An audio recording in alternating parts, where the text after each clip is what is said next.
একদিন গভীর রাতে এক ডাইনি জঙ্গলের মধ্যে দিয়ে হাঁটছিল। হঠাৎ সে দেখতে পেল টুনি গাছের নিচে বসে কাঁদছে। ডাইনি জিজ্ঞেস করল, তুই কাঁদছিস কেন রে টুনি, কি হয়েছে তোর?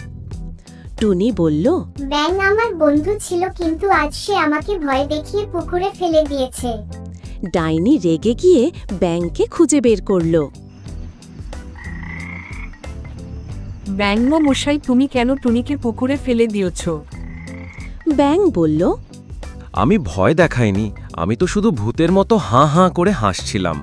তুমি ভূতের মতো হাসতে পারো, হেসে দেখাও দেখি।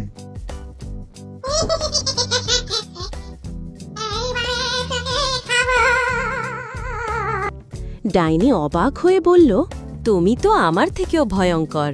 ও রে বাবা রে, বাঁচাও বাঁচাও। তারপর ডাইনি নিজেই ভয় পেয়ে জঙ্গল থেকে পালিয়ে গেল।